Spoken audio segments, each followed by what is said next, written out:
Whitfield. We could go and we could talk about these great preachers, Wycliffe, Huss and Jerome, Savonarola, John Knox. Does God have heroes today?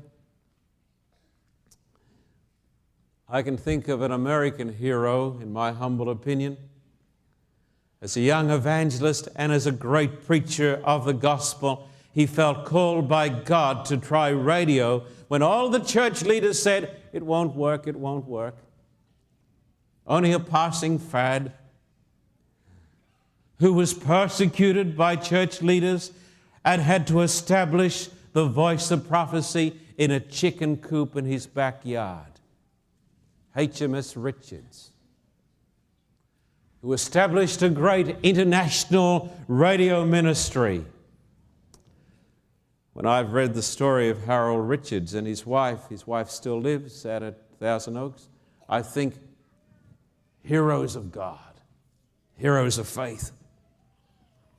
Some weeks ago, we had the privilege in this church of welcoming George Vandeman and his wife Nellie. I would suggest to you that they are heroes of faith. Years ago, when George was a young preacher, and what a preacher he was. What a preacher he was.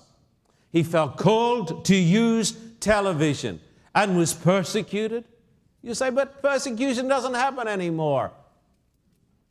Just try to do something for God. Persecuted.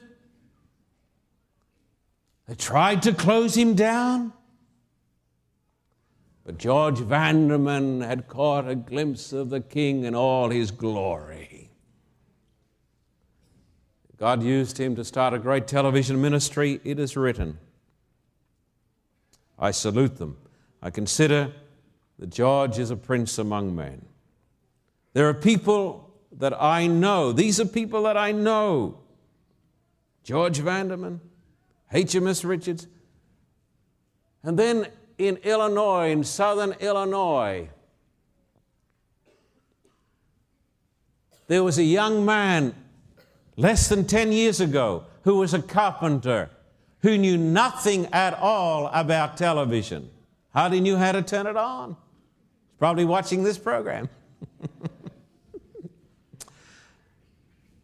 And he had a vision that God gave him to take the gospel to the world. How does a carpenter in southern Illinois who knows nothing about television or satellite dishes and who's got no money take the gospel to the world? But Danny and his wife Linda had faith in God. I believe they are some of God's modern-day heroes. And today they have a satellite system across North America that is soon going to go around the world. Did you know that? Soon going to go right around the world. Have established a great television center in the city of Nizhny Novgorod. Came with us to Russia on 3 occasions. I salute them.